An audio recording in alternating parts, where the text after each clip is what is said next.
মান সাল্লা আলাইয়া ইনদা কবরি, আমি হায়াতুন নবী, আমি কবরে শুয়ে থাকি, কবরে শুয়ে থাকবো, যে আমার কবরের কাছে গিয়ে দুরূদ ও সালাম পড়বে আমি শুনবো আর আমি সাথে সাথে জবাব দিয়ে দেব। যার কান আছে সে আমার জবাব শুনবে, যার চোখ আছে সে আমার হাতের মুসাফাও দেখবে। সৈয়দ আহমদ রিফাই রহমাতুল্লাহ আলাইহির ওয়াকিয়া, পাকিস্তানের চিফ জাস্টিস মুফতি তকি সাবদা আহমদ বরকাতুহু ওনার ইসলাহি কুতুবাতের মধ্যে লিখেছেন, আমি ওনার ওখান থেকে শুনে দেখেছি, পড়েছি নিজি চোখে। উনি বলেন সৈয়দ আহমদ রিফাই উনি অত্যন্ত গরিব একজন আল্লাহওয়ালা বুজুর্গ ছিলেন, আল্লাহর বড় আশেক এবং আশেকে রসুল ছিলেন।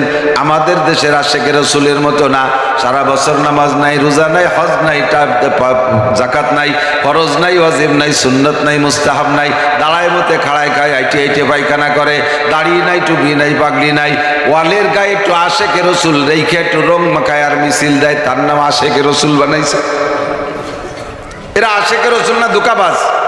সবাই বলেন তো কি বাজ? ঠিক কি ঠিক না? ولو أن أهل القرى آمنوا واتقوا لفتحنا عليهم بركات من السماء والأرض ولكن كذبوا فأخذناهم بما كانوا يكسبون. وقال محمد رسول الله صلى الله عليه وسلم إذا كان أمراؤكم خياركم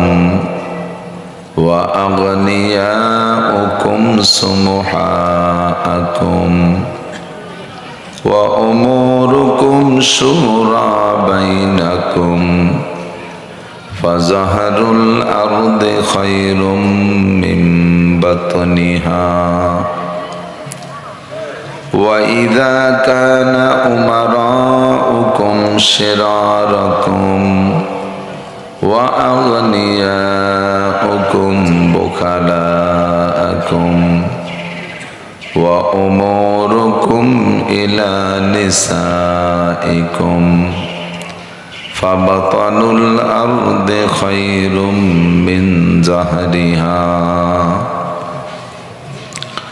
سبحانك لا علم لنا إلا ما علمتنا إنك أنت العليم الحكيم. رب اشرح لي صدري ويسر لي أمري واحلل عقدة من لساني يفقه قولي. رب زدني علما. اللهم أرنا الحق حقا وارزقنا اتباعه وأرنا الباطل باطلا وارزقنا اجتنابه. اللهم بارك لنا في رجب وشعبان وبلغنا رمضان. সকলে বলি আমিন। একটু দুরূদ শরীফ পড়ি, আল্লাহর রহমত 10 গুণ বেড়ে যাবে। আল্লাহুম্মা সাল্লি আলা মুহাম্মাদিন ওয়া আলা আলি মুহাম্মাদ কামা সাল্লাইতা আলা ইব্রাহিম ওয়া আলা আলি ইব্রাহিম ইন্নাকা হামিদুম মাজিদ। اللهم بارك على محمد وعلى آل محمد كما باركت على إبراهيم وعلى آل إبراهيم إنك حميد مجيد. হৃদয় নন্দী পশ্চিমপাড়া জামে মসজিদে যুব সমাজের উদ্যোগে আয়োজিত 11তম বার্ষিক তফসিরুল কোরআন মাহফিল। মাহফিলের সম্মানিত সভাপতি মসজিদের ইমাম খতিব সাহেব, মাহফিল পরিচালনা কমিটির সকল সদস্যবৃন্দ, আজকের মাহফিল উপলক্ষে দাওয়াতি উলামায়ে কিরাম, এই অঞ্চলের অন্যান্য উলামায়ে কিরাম, আইম্মায়ে মাসাজিদ, প্রাণ প্রিয় দেশবাসী,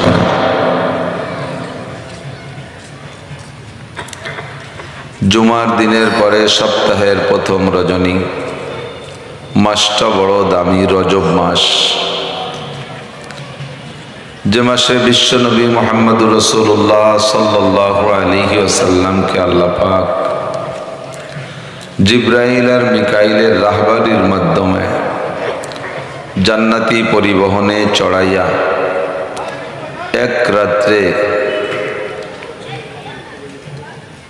আরব আমিরাতের অনেক জায়গা ভ্রমণ করাইয়া বাইতুল মুকাদ্দাসে নিয়ে সমস্ত নবী রাসূল ও ফেরেশতাদের ইমামতি করাইয়া 7টি আসমান পেরিয়ে বাইতুল মামুর, ফেরেশতাদের মসজিদ দেখাইয়া তারপরে আরো উপরে সিদরাতুল মুনতাহা এ পর্যন্ত নিয়ে গিয়েছিলেন। জিবরাইল আর বুরাক সিদরাতুল মুনতাহা পর্যন্ত থেমে যাওয়ার পরে আল্লাহ পাক আরশে আজিম থেকে আরেকটা পরিবহন রফরফ পাঠাইয়া হুজুরকে রফরফে চড়াইয়া আরশে আজিম পর্যন্ত নিয়ে গিয়েছিলেন। আল্লাহ রাসূল সাল্লাল্লাহু আলাইহি ওয়াসাল্লামের মাঝে কোনো পর্দা পার্টিশন না রেখে সরাসরি আমনা সামনা দুইজন বসে গেলেন। নবী আলাইহিস সালাতু ওয়াস সালাম এবং আল্লাহ পাক ও ফেরেশতাদের কথার মাধ্যমে সেখানে আমাদের একটি ইবাদত আত-তাহিয়াত ও তাশাহুদ তৈরি হলো। সূরা বাকারার শেষ 2 আয়াত আল্লাহ পাক সরাসরি নিজে নবী আলাইহিস সালামকে জায়গায় বসায় পড়াই দিলেন। 50 ওয়াক্ত নামাজ পরবর্তীতে 5 ওয়াক্তে পরিণত কইরা আমাদের জন্য আল্লাহ পাক নবী আলাইহিস সালামের মাধ্যমে হাদিয়া পাঠিয়েছিলেন। কিয়ামত পর্যন্ত উম্মতের ভবিষ্যৎবাণী যা লাগবে সব শিক্ষা দিয়ে আবার উক্ত পরিবহনে করে জমিনে পাঠিয়ে দিয়েছিলেন। এ কারণে মাসটি বড় দামি মাসের প্রায় অর্ধেকে চলে আসছে, আর হয়তো 1.5 মাস 2-1 দিন বেশি আছে। সাইয়্যিদুশ শুহুর, সমস্ত মাসের নেতা মাস রমজান মাস আসতেছে। বেজার হলেন নাকি? বলি আলহামদুলিল্লাহ। কনকনে শীত, সারা দেশব্যাপী মহা কুয়াশা। রাতে আমি অনেক দূর থেকে আসছি, রংপুরের কুড়িগ্রামের শেষ মাথা, একেবারে রৌমারি, উত্তর পাশে, ওর পরে আর থানা নেই, ইন্ডিয়ান তারকাটার পাশ দিয়ে। সেখান থেকে মাহফিল করে 410 কিলোমিটার আমার বাড়ি পর্যন্ত। আমার গাড়িতে প্রচুর কুয়াশা, রাস্তায় কয়েকটা গাড়ি অ্যাক্সিডেন্ট হয়েছে দেখে আসলাম। সবকিছু অতিক্রম করে আমি আপনাদের মাঝে সময় মতো আসতে পেরেছি, এজন্য আমি ব্যক্তিগতভাবে শুকর আদায় করি আলহামদুলিল্লাহ। টেকেরহাট রাজৈর খুব ঘনবসতির এলাকা, জনসমুদ্রের এলাকা, অল্প একটু জায়গায় অনেক ভোটার। ঘরবাড়ির কোয়ালিটিতে বোঝা যায় একের সাথে একটা মিশানো, ভিতরদের রাস্তাঘাটও রাখতে সুযোগ পাচ্ছে না। আর এই এলাকার মানুষ ইটালি, অস্ট্রেলিয়া, ফ্রান্স, মোটা বিদেশে থাকে।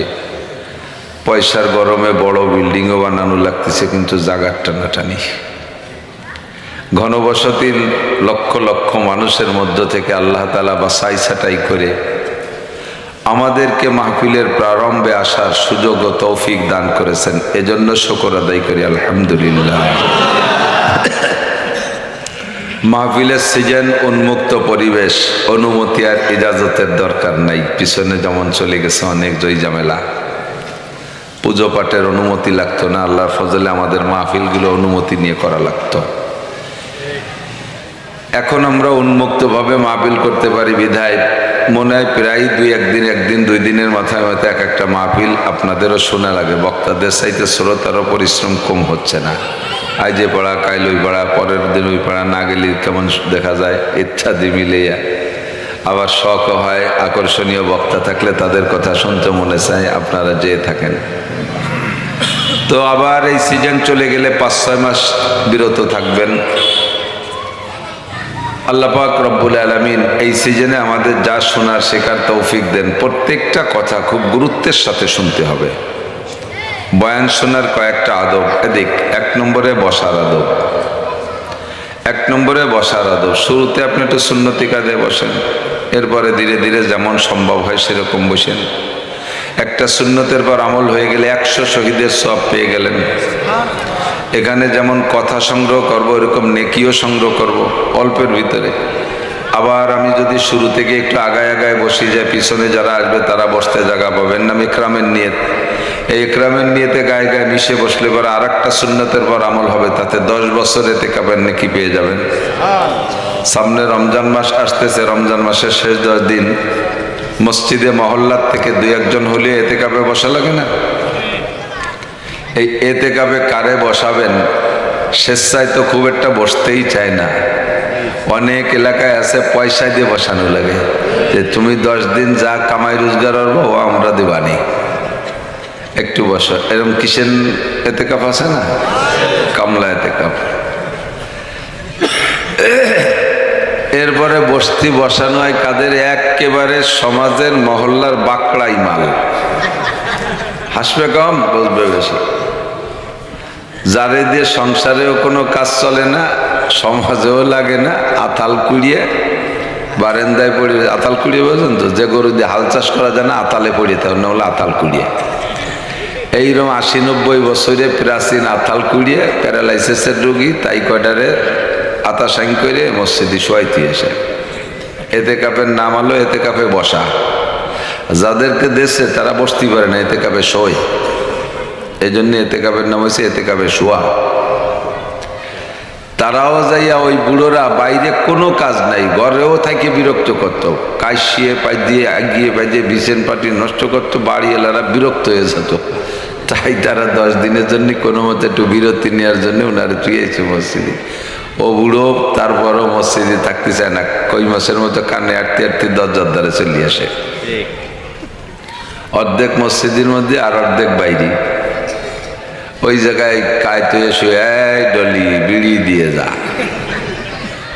এই পান দিয়ে গেলি না, তোর দাদির একটু আসতি কর। ওই জায়গায় শুয়ে এতেকাফ করে।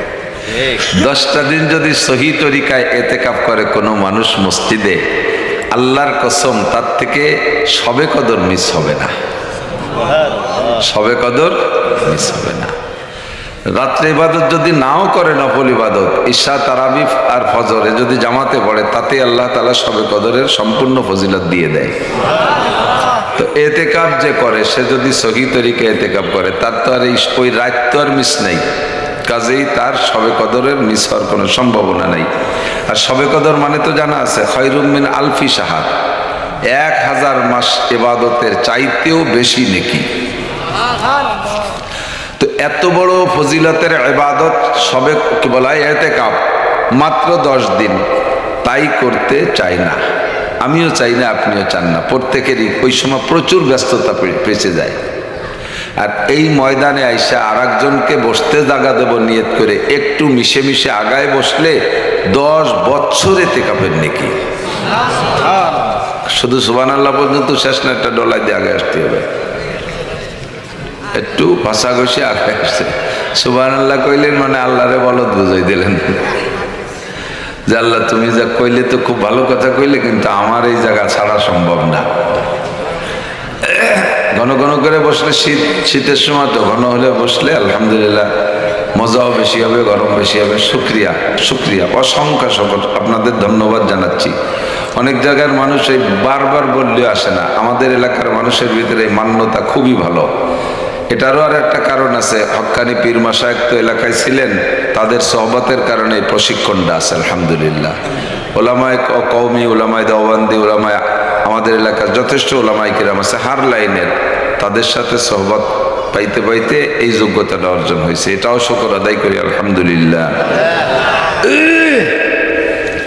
তো মাসটা হলো রজব মাস, আর কিছুদিন পরে রমজান মাস আসবে। একের পর এক 7টা মাস দামি, একের পর এক 7টি মাস দামি। এই দামির কারণও মাঝে মাঝে বলে থাকি, আরবিতে বলে সরফুল মাকানা বিল মাকিন, অবস্থানকারীর কারণে অবস্থানের দাম বাড়ে ও কমে, ঠিক না? এই বোতলের ভিতরে যদি পানি রাখেন তাহলে হবে 15 টাকা, যদি ওর মধ্যে কেরোসিন রাখেন তাহলে এই বোতল হবে 100 টাকা, হ্যাঁ, আধা লিটার ঢুকলে হবে তো 55 টাকা। ওর মধ্যেই যদি ঘি ঢুকান তাহলে বোতলের দাম হবে 800 টাকা, 1600 টাকা ঘির কেজি। ওর মধ্যে যদি পেশাব ঢুকান 1 টাকাও নেই, ওর বোতলের দামও শেষ। ওর যে মূল বডির দাম ছিল 1 টাকা, তাও থাকে না, পেশাব ঢুকছে, ঠিক না? বোতল কিন্তু ওইটাই, ওর ভিতরে পাল্টাই পুল্টে জাত ঢুকবেন সেইভাবেই তার দাম বাড়ে আর কমে। তেমনি আজকের রাতটাও রাত, 2-3 রাত আগেও একটা, 2 রাত আগেও একটা রাত গেছে, মনে আছে নাকি? না ভুলে গেছেন? 31, 30 আর 1, 31 যা হইছে। এখন প্রত্যেক এই জাতীয় গনে গনে ওই রাতগুলোকে 31, তারপরে সামনে আর একটা আসতেছে 14ই ফেব্রুয়ারি, সুবহানাল্লাহ। রাত তো রাতই, আজ রাত তো যেমন সে রাত তো তেমন, বোতল তো বোতলই, কিন্তু ওই বোতলের মধ্যেই ওই 31 নাইট ঢুকে সারা পৃথিবীতে বলে 12 কি রাত 12টার পরে জানোয়ার ঢুকছে, রাত 12টার পরে জানোয়ার। এই জানোয়ারে ধরার জন্য পাঙ্কু পাঙ্কি যুবক যুবতী মোটর সাইকেল নিয়ে বিশ্বরোড দিয়ে কিভাবে তাড়া করে বেড়াইছে, কোন দিক দিয়ে আসে, এই জানোয়ার কোন দিক দিয়ে আসে। একবার দিয়ে যে ভাঙ্গা ফিরে চলে গেছে যাত্রাবাড়ি, আবার ভাঙ্গা মার্চ করে বেড়াচ্ছে জানোয়ার ধরার জন্যে, জানোয়ার ঢুকেই গেছে। এই উপলক্ষে ওই রাত্রে হাজার হাজার ব্যভিচার হয়েছে, জেনা হয়েছে, ফাঁকে ফাঁকে 2-4 থাকিও তো জাতি পারে, থেকে গেলে সেটা কি হবে? হারামজাদা জাইরুর বাচ্চা পয়দা হবে, যদি 2টা থেকে যায়। না থাকারও অনেক কৌশল করে, যদি 2-4 থেকে যায় তাহলে সেগুলো হবে জারোর সন্তান, হারামজাদা। আমাদের এই অঞ্চলের বাংলায় জাইরুর বাচ্চা। এভাবে বিভিন্ন সময় কইরা বোতলগুলোরে নাপাক করতেছে। আর 14ই ফেব্রুয়ারিতে তো আসতেছে ইন্টারন্যাশনাল জারোর সন্তান প্রোটেকশন দেওয়ার একটা রাত, সে রাতটার ভিতরে এই আবাজাবা ঢুকে রাত্রে নাপাক করবে। আবার এই মাসের ভিতরে আসতেছে সামনে 26শে রজব দিবাগত রাত, রাতের মধ্যে ঘি ঢুকবে, বলেন আলহামদুলিল্লাহ। আমরাও তার একটা রাত, আজকে রাত্রে এই জায়গাটারে ঘিতে পরিণত করবো ইনশাআল্লাহ। আল্লাহ তাআলা আমাদের বোঝার আমল করার তৌফিক দান করেন। ওলামায়ে কেরামের প্রত্যেকটা কথা খুব গুরুত্বের সাথে শুনবেন। আর বয়ান শোনার আদব বলতে যে বলে ফেলেছি, 1 নম্বরে বসছেন তো আলহামদুলিল্লাহ। 2 নম্বরে বয়ানের ভিতরে চানাচুর বাদাম না খাওয়া। মাহফিল শেষ করে উঠে যায়, দেই যে মাঠ বই এই টুল্লা বাদামের খোসা, কি এসছে কয় যে তো যাও শুনছে তাই আমল করছে, শুনছে আর বাদামের খোসার মধ্যে আমল করছে, এটা মজলিসের সাথে বেয়াদবি। 2 নম্বরে কোনো কথাবার্তা না বলা। আপনার মতের খেলাফও যদি বয়ান আসে, কে কি বলবে তা তো জানে না, আমি কি বলবো তা আমি জানি না, কিন্তু বয়ান নিয়ে ভাবার সময়ও পাই না। হতে পারে আপনার মতের খেলাফ 2-1টা কথা, তাৎক্ষণিকভাবে মৌখিকভাবে প্রতিবাদ না করা, পরিবেশটা নষ্ট হয়ে যাবে। মতের খিলাফ হয়েছে, আপনি পরে এসে হুজুরের কাছে জানান, হুজুর এই কথাটা কেমন হলো, এটাকে আমার বুঝের ভুল নাকি কেমন হলো, একটু সংশোধন করে দেন। এটা বয়ান শোনার আদব। 3 নম্বর বয়ান শোনার আদব হলো আল্লাহর নাম আসলে মাঝে মাঝে একটু জাল্লা শানহু, একটু বলেন জাল্লা শানহু। আল্লাহর শান অনেক বড়, আল্লাহর শান মাকাম ও মর্যাদা বহুত বড়, আমার মাপার কায়দা নেই। পিছনের কোন নবী রসুলদের নাম যদি উচ্চারণ হয়, যেমন বলি ইব্রাহিম আলাইহিস সালাম, বলেন আলাইহিস সালাম, পিছনের কোন নবী রসুলদের নাম আসলে আলাইহিস সালাম, আলাইহিমাস সালাম, আলাইহিমুস-সালাম। আমাদের নবীর নাম আসলে সাল্লাল্লাহু আলাইহি ওয়াসাল্লাম, পড়ি সাল্লাল্লাহু আলাইহি সাল্লাম। এটাও দুরূদ। হুজুর বলেন মান সাল্লা আলাইয়া মাররা সাল্লাল্লাহু আলাইহি আশারা মাররা, যে আমার উপরে একবার দুরূদ শরীফ পড়ে, ছোট্ট থেকে ছোট্ট দুরূদই হোক না কেন, সাল্লাল্লাহু আলাইহি ওয়াসাল্লাম, আল্লাহুম্মা সাল্লি ওয়া সাল্লিম আলা মুহাম্মাদ, এমন ছোট দুরূদ যদি কেউ পড়ো সাল্লাল্লাহু আলাইহি আশারা মাররা, আল্লাহ পাক নগদে তার উপরে 10টি রহমত নাজিল করেন। আল্লাহর রহমত দুরূদের মাধ্যমে। দুরূদ পড়লে তাহলে কি বুঝলাম? দুরূদ পড়লে নবীর লাভ না আমার লাভ? নবীর লাভ না আমার লাভ? শুকর আদায় করলে মাশকুরের লাভ না? আমি যদি সারা জীবন ভরে শুকর আদায় করি, আল্লাহর নিয়ামত খেয়ে খেয়ে শুকর আদায় করি, তাতে কি আল্লাহর কোনো প্রমোশন বাড়ে? আল্লাহ যেখানে আছে ওখানেই থাকে। আমি যদি শুকর আদায় না করি, আল্লাহর কি প্রমোশন কমে? আল্লাহর ডিমোশন হয়? চেয়ারেতে নামে কি আল্লাহ খেজুরির ভাটিতে বসে? না, কেউ আমার শুকর করে না, আমারে আল্লাহ কয় না চেয়ারে থাকবো কি এতে হচ্ছে, ভাটিতে বসে তাই এভাবে নেমে যাবে নাকি? আল্লাহ যেখানে আছে ইস্তাওয়া আলাল আরশ, আমাদের আল্লাহ আরশে আজিমে আছে। ওয়াসিআ কুরসিয়ুহুস সামাওয়াতি ওয়াল আরদ, বিশাল একটা কুরসি, একটা চেয়ার আসমান জমিনের উপরে বেষ্টন করে আছে। এত বড় চেয়ার আমাদের আল্লাহর। আল্লাহ পাক যেমন তার শানও তেমন, তার চেয়ারও তেমন, তার বসাও তেমন। আমার ওইটা বিবেকে ধরবে না, আমার ওইটা আন্দাজ করাও সম্ভব না। আমি এক কথায় বিশ্বাস করব, আমানতু বিল্লাহি, বলি আমানতু বিল্লাহি কামা হুয়া বিআসমাইহি ওয়া সিফাতিহি, আমি আমার আল্লাহকে বিশ্বাস করি। কেমন বিশ্বাস করো? তোমার আল্লাহ কি হাতির মতো? কয় তা জানি না। তোমার আল্লাহ কি বাঘের মতো? তাও জানি না। তোমার আল্লাহ কি কালীর মতো? তাও জানি না। তোমার আল্লাহ কি দুর্গা সরস্বতী লক্ষ্মীর মতো? তা বলতে পারি না। তোমার আল্লাহ কি লাত উজ্জা মানাত আর হুবলের মতো? কয় তাও বলতে পারি না। কামা হুয়া, তিনি যেমন তেমনি, বলেন তিনি যেমন তেমনি। আমার এই চোখ দিয়ে সেটাকে দেখাও সম্ভব না দুনিয়ায় থাকতে, আমার এই বিবেক দিয়ে তাকে আয়ত্তে আনাও সম্ভব না। আমি এক কথায় বিশ্বাস করি, কামা হুয়া, তিনি যেমন, তবে তার শান সব চাইতে বড়। আমি যদি তার শুকর আদায় করি, আমার লাভ। লা ইন শাকারতুম লা আযীদান্নাকুম, মালিক আমারে বলে দিয়েছেন, তুমি আমার যে নিয়ামতের শুকর আদায় করবা, আমি ওই নিয়ামত বাড়িয়ে দেব। মুতলাক সাধারণ শুকর বলে বলা হয়েছে আয়াতের ভিতরে, যে তুমি শুকর আদায় করলে নিয়ামত বাড়িয়ে দেব। শুধু শুধু আলহামদুলিল্লাহ পড়লাম, এটাও শুকর।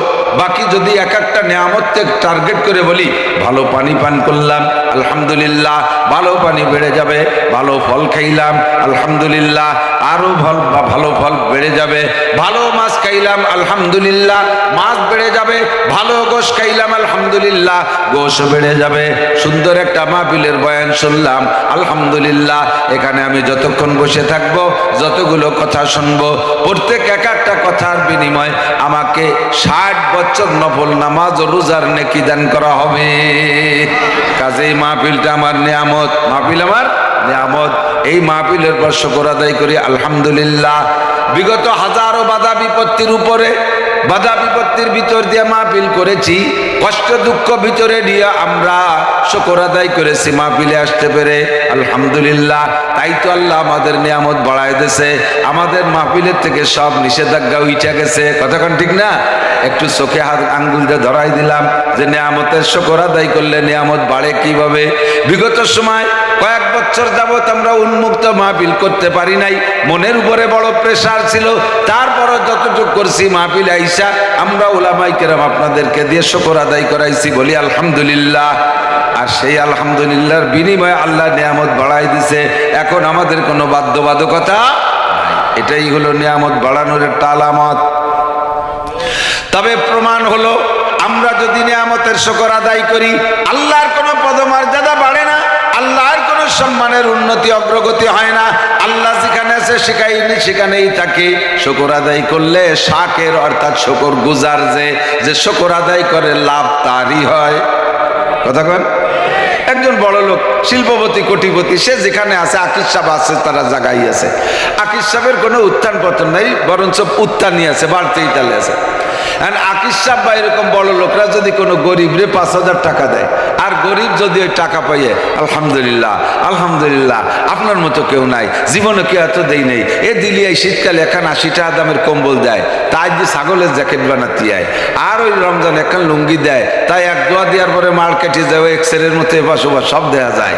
আপনার মতো এরকম এইভাবে গুটিখানি প্রশংসা করলে, এই তুই মাসে মাসে একবার যাস, নিয়ে আসিস, তুই মাসে একবার দেখা করিস, নিয়ে আসিস, এই প্রশংসা বেড়ে গেছে। আর যদি এই 5,000 টাকা এই মানসি দেয় নাকি, তাই তো যা তোর যে আনে দেয় সেই খাই গিয়ে তুই, ঠিক না? তাহলে শুকর আদায় করলে শাকেরের লাভ, মাশকুরের লাভ না।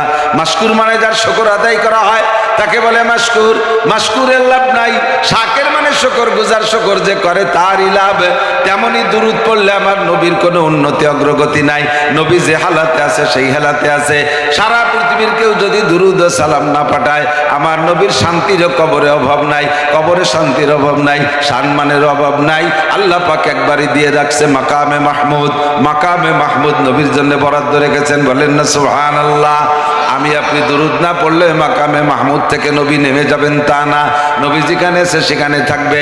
তবে আমি আপনি যদি দুরূদ শরীফ পড়ি, আমার আপনার উপরে সঙ্গে সঙ্গে 10টি রহমত নাজিল হয়ে যায়। আর যে যেখানে থেকে বেশি বেশি দুরূদ পড়বেন, বেশি বেশি দুরূদ পড়লে বিপদ থেকে আল্লাহ মুক্তি দান করে, বেশি বেশি দুরূদ শরীফ পড়লে আল্লাহ গুনাহ মাফ করে দেয়, বেশি বেশি দুরূদ পড়লে শান্তি আর রহমত বাড়তে তালে থাকে। নবী আলাইহিস সালাতু ওয়াস সালামের রূহানি দোয়া, যে যে জায়গা বসে দুরূদ শরীফ পড়েন, জায়গার ছবি, তারিখ, আপনার আপনার নাম, আপনার বাপের নাম, পুরো অ্যাড্রেস ডাটা সব লেখা, জাগার ছবি সহ ভিডিও ক্যামেরা কইরা ফেরেশতারা নবী আলাইহিস সালামের রওজায় পৌঁছাইয়া দেয়। হুজুর বলেন মান সাল্লাল্লাহু আলাইহি ইনদা কবরি, বুঝেন, মান সাল্লাল্লাহু আলাইহি ইনদা কবরি, যদি কেউ আমার কবরের কাছে আইসা সালাম দেয়, আমি জীবদ্দশায় জীবিত থাকতে যেমন যতটুক দূর থেকে কেউ ডাক দিলে আমি শুনতাম। আমার নবী তো গায়েব জানেন না। নবী পাক সম্পর্কে আল্লাহ বলেন কুল্লাউ কুনতু আলামুল গায়বা লাস্তাকসারতু মিনাল খায়র, কোরআন শরীফের আয়াত। হে নবী উম্মতকে বলে দেন তারা ভুলের মধ্যে পড়ে যেতে পারে অথবা ভুলের মধ্যে থাকতে পারে, যে আপনিও মনে হয় গায়েব জানেন, অদৃশ্যের খবর বলতে পারেন, তাদের এই ভুলটা ভাঙ্গায় দেন। আপনি বলে দেন লাউ কুনতু আলামুল গায়বা, আমি যদি গায়েব জানতাম, লাস্তাকসারতু মিনাল খায়র, তাহলে দুনিয়ার যত কল্যাণ সব আমি অর্জন করতাম, একটা অকল্যাণ আমাকে স্পর্শ করতে পারতো না। আমি যদি গায়েব জানতাম, উহুদের মাঠে যাই আমি পাথরের আঘাত খাইতাম না, কারণ আগের তো আমার জানা থাকতো এই দিক থেকে পাথর আসবে, আমি সে জায়গা যাইতাম না, আমি দাঁত ভাঙ্গা খাইতাম না, আমি হেলমেট ভাঙ্গা খাইতাম না। তাই গেলে ওই দিন মার খাবো, জানি শুনে কোনো মার খাওয়ার জায়গা জায়েজ, একা একা এভাবে অসতর্কতার সাথে যা জায়েজ নাই, সতর্কতার সাথে যার পরে যদি এসে যায় সেটা ভিন্ন কথা। আমি যদি আগের থেকে জানতাম তাই গেলে মার খাবো, তাহলে ওভাবে আমি যাইতাম না, 40-50 জন সাহাবা আমি সাথে নিয়ে যাইতাম। প্রমাণ করে নবী গায়েব জানেন না। কথা বলেন। হুজুর বলেন আমি জীবদ্দশায় যতটুক দূরের থেকে কথা বললে আমি শুনতাম। আমার নবী মক্কায় বসে থাকেন, মদিনায় বসে থাকেন, চীন জাপানের থেকে ডাক দিলে নবী কিন্তু শুনতেন না। মানবিক যোগ্যতা হিসেবে যতটুক দূর থেকে জীবদ্দশায় ডাক দিলে আমি শুনতাম। আমি কবরে যাওয়ার পরে আমার উম্মত অতটুক দূর থেকে সালাম দিলে আমি শুনবো। রসুলের আশিক প্রমাণ হইতে হলে রসুলের সুন্নাত তোমার আপাদ মস্তক থাকতে হবে। তুকু যাবা সুন্নাতে আহমদ কো যা বা মোহাম্মদ কাইবুয়াদ নিসবতুরা। ও মুসলমান, তুমি কোন জায়গা, রসুলের সুন্নত কোন জায়গা? তোমার চুল কটা রসুলের সুন্নতের সাথে মেশে না, তোমার চুল মেশে ইংরেজদের সাথে, পশ্চিমাদের সাথে। তোমার প্যান্ট রসুলের পাজামার সাথে মেলে না, তোমার প্যান্ট মেলে পশ্চিমাদের প্যান্ট পাজামার সাথে। আরে তোমার গেঞ্জি নবী পাকের গেঞ্জির সাথে মেলে না, তোমার গেঞ্জি মেলে ডোনাল্ড কি বলা হয় মেসি আর নেইমারের সাথে, ফুটবলের প্লেয়ারদের সাথে। তোমার জামা কাপড় মেশে না, ও মহিলা তোমার পোশাক মেশে না নবীর পরিবারের পোশাকের সাথে। তোমার পোশাক মিল খায় চলচ্চিত্রের নায়িকাদের সাথে। তোমার খাওয়া দাওয়া উঠা বসা কোনো কিছু নবীর সাথে মেশে না, তোমার সব মিলে ইহুদ নাসারাদের সাথে। তুকু যাওয়া সুন্নাতে আহমদ কো যা বা মোহাম্মদ কাইবুয়াদ নিসবতুরা। কলব মে সোজ नहीं, रूह में एहसास नहीं। अरे कल्ब में सोज नहीं, रूह में एहसास नहीं। कुछ भी पैगाम मोहम्मद का तुझे पास नहीं, कुछ भी पैगाम मोहम्मद का तुझे पास नहीं। অন্তরে জ্বালা নাই, শরীরে সুন্নাত নাই। এদিক অন্তরে জ্বালা নাই, শরীরে সুন্নাত নাই, মুখে শুধু ইশকে রসুল, মুখে শুধু আশেকে রসুল। এমন আশেকে রসুল না, সৈয়দ আহমদ রে ভাই আশেকে রসুল। গরিব মানুষ হজে যাইতে পারে না।